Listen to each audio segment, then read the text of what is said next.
আমাদের ভাগ্য নির্ধারণ হয় কোন রাতে? শবে কদর বলছে এলাকার মানুষ, সারা দেশে মানুষ তো জানে শবে বরাত।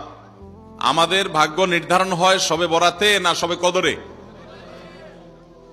মাশাআল্লাহ, এলাকা মানুষটা সঠিকটা জানেন, বোঝা গেল। শবে বরাতে যত মানুষ মসজিদে আসে আমাদের দেশে, সারা বছরের অন্য কোন রাত দিন অন্য কোন সময় এত মানুষ মসজিদে আসে, কারণ কি? শবে বরাতে মানুষ মসজিদে বেশি আসে কেন? সারা দেশের মানুষ তো জানে ভাগ্য নির্ধারণ হয় শবে বরাতে। ভাইরা আমার, কোরআনে হাকিমে সূরা দুখানের 3 এবং 4 নম্বর আয়াত যদি আপনি দেখেন, আল্লাহ রাব্বুল আলামিন ইরশাদ করেছেন, ইন্না আনজালনাহু ফি লাইলাতিন মুবারাকাহ ইন্না কুন্না মুনজিলিন ফিহা ইউফরাকু কুল্লু আমরিন হাকিম। আল্লাহ বলেছেন, আমি নিশ্চয় কোরআনকে নাজিল করেছি, অবতীর্ণ করেছি একটি বরকতময় রাতে। কোন রাতে বরকত নাজিল করেছেন আল্লাহ তাআলা?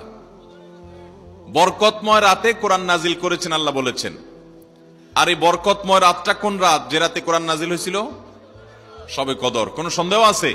কারণ কোরআনের আরেক আয়াত বলছে, ইন্না আনজালনাহু ফি লাইলাতিল কদর, আমি কোরআনকে নাজিল করেছি যে রাতে, সেটা হলো লাইলাতুল কদরে। তাহলে লাইলাতুল কদরে আল্লাহ কোরআন নাজিল করেছেন। আর সূরা দুখানে বলেছেন, আমি একটি বরকতময় রাতে কোরআন নাজিল করেছি। তাহলে এখানে বরকতময় রাত বলতে যে লাইলাতুল কদরকে বোঝানো হয়েছে, সেটা দিনের আলোর মতো পরিষ্কার, ঠিক কিনা বলেন? এরপরে আয়াত আল্লাহ বলেছেন, ফিহা ইউফরাকু কুল্লু আমরিন হাকিম, এই বরকতময় রাত যে রাতে কোরআন নাজিল হয়েছে অর্থাৎ লাইলাতুল কদর, সেই রাতেই সমস্ত গুরুত্বপূর্ণ হিকমাপূর্ণ বিষয়গুলো সব ধার্য হয়ে থাকে, নির্ধারণ হয়ে থাকে। এই আয়াতের আলোকে বোঝা যায় মানুষের ভাগ্য সারা বছরের যেটি লিপিবদ্ধ হওয়ার কথা, সারা বছরের যে বাজেট হওয়ার কথা, সেটা হয়ে থাকে লাইলাতুল কদরে, শবে কদরে। মধ্য শাবানের রাত, এ রাতে আল্লাহ তাআলা মানুষকে সাধারণ ক্ষমা ঘোষণা করেন। যাদের মনে হিংসা নাই, যাদের মনে মানুষের প্রতি বিদ্বেষ শত্রুতা নাই, এবং যারা শিরকে লিপ্ত না, এই মানুষগুলো ছাড়া বাকি মানুষগুলোকে মধ্য শাবানের রাত, যেটাকে আমরা শবে বরাত বলি, হাদিসের ভাষ্য শবে বরাত নয়, হাদিসের ভাষ্য হলো লাইলাতুন নিসফি মিন শাবান, সেই রাতে আল্লাহ রাব্বুল আলামিন বান্দাকে সাধারণ ক্ষমা ঘোষণা করেন। এটা একটা ভিন্ন বিষয়, কিন্তু বছরের সবচেয়ে শ্রেষ্ঠ রাত হলো লাইলাতুল কদর, যেই রাতে আল্লাহ তাআলা বান্দার ভাগ্য ঠিক করেন। এই রাতে যে ভাগ্য আল্লাহ নির্ধারণ করে থাকেন, সেই নির্ধারণটা যেন আমাদের অনুকূলে হয়, সেই নির্ধারণটা যেন আমাদের জন্য কল্যাণকর হয়। আল্লাহ যেন আমাদের ভাগ্যে ভালো কিছু লেখেন, খারাপ কিছু যেন না লেখেন। আল্লাহ যেন তাকদীরে আমাদেরকে ভালো কিছু দেন, মন্দ কিছু থেকে বাঁচিয়ে রাখেন। সেজন্য আমরা সবাই কামনা করি কি করি না?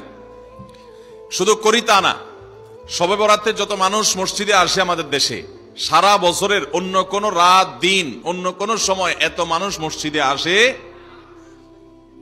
কারণ কি? শবে বরাতে মানুষ মসজিদে বেশি আসে কেন? কি কারণে আসে বলেন দেখি? সবচেয়ে বেশি মানুষ মসজিদে আসে কোন দিন? শবে বরাতে। কেন এই দিন বেশি আসে কেন? না একজন করে সিন্নি খাওয়ার জন্য? না, সিন্নি তো অন্য দিনও দেয়। এই রাতে বেশিরভাগ মানুষ মসজিদে যায় বা ইবাদত বন্দেগী করে যার যার মতে করে। বেশিরভাগ মানুষের ধারণা হলো যে এই রাতে ভাগ্য ঠিক হয়। যেহেতু ভাগ্য ঠিক হয়, ভাগ্য নির্ধারণ হয়, সেই জন্য এই রাতে মসজিদে যায় ভিড় জমায়, যে একটা রাতে ইবাদত বন্দেগী করে যদি ভাগ্যটা নিজের অনুকূলে লিখে নেওয়া যায়, সারা বছরের ভালো কিছু লেখাই নেওয়া যায়, তাহলে তো সারা বছর ভালো থাকা যাবে। এই জন্য ওই একটা রাতে একটু বেশি ইবাদত বন্দেগী করার চেষ্টা করে, ঠিক না বেঠিক? ভাইরা আমার, প্রথম কথা হলো ভাগ্য নির্ধারণ এই রাতে নয়, বরং লাইলাতুল কদরে হয়। দ্বিতীয় কথা হলো ভাগ্য নির্ধারণের জন্য একটা রাত মসজিদে গিয়ে ইবাদত বন্দেগী করলেই আমার ভাগ্য নির্ধারিত হয়ে যাবে বা ভাগ্য ভালো কিছু লেখা হয়ে যাবে ভাগ্যে, এরকম কোন কথা কোরআন বা হাদিস থেকে পাওয়া যায়? কোরআন হাদিসে কি পাওয়া যায়? সূরা নাহাল আয়াত নম্বর 97। সূরার নাম সূরা নাহাল, আয়াত নম্বর কত? 97। আল্লাহ রাব্বুল আলামিন ইরশাদ করেছেন, মান আমিলা সালিহাম মিনকুম মান আমিলা সালিহাম মিন যাকারিন আও উনসা ওয়া হুয়া মুমিন। পুরুষ হোক আর নারী হোক, যে কোনো ব্যক্তি যদি ঈমানদার অবস্থায় ভালো কাজ করে, পুরুষ হোক কিংবা মহিলা, যে কেউ যদি ভালো কাজ খুঁটে খুঁটে খুঁটে নেক আমল করে, ভালো ভালো নেক কাজ, কোরআন হাদিসে নির্দেশিত কাজ, আল্লাহ যা করতে বলেছেন, রাসূল সাল্লাল্লাহু আলাইহি ওয়াসাল্লাম যা করতে বলেছেন, যদি সে কাজগুলো করে এমত অবস্থায় করে যে সে ঈমানদার, অর্থাৎ ঈমান থাকতে হবে, ঈমান আছে এই অবস্থায় যদি নেক আমল করে, তাহলে কি হবে? আল্লাহ বলেছেন ফালানুহাইয়ান্নাহু হায়াতান তাইয়্যিবাহ, তাহলে সেই পুরুষ সে নারীকে আমি পবিত্র জীবন দান করব। কি জীবন দান করবেন বলছেন আল্লাহ? পবিত্র জীবন দান করবেন। এই পবিত্র জীবনে মানুষ সুখী থাকবে, এই পবিত্র জীবনে মানুষ সমৃদ্ধ থাকবে, এই পবিত্র জীবনে মানুষ ভালো থাকবে, নেক থাকবে।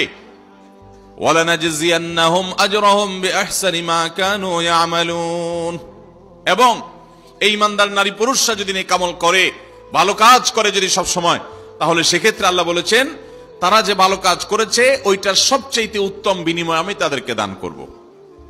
তাহলে এই আয়াত থেকে প্রমাণ হয়, যদি কেউ ঈমান আনার পর নেকামল করতে থাকে, নেকামল করতে থাকে, একদিনের নেকামল নয়, এক রাতের নেকামল নয়, সারা বছর জুড়ে সারা জীবন ধরে ভালো কাজ করার চেষ্টা যদি কেউ করে, আল্লাহ তাআলা তাকে পবিত্র জীবন দিবেন, সৌভাগ্যবান মানুষের জীবন দিবেন, সুখী মানুষের জীবন দিবেন।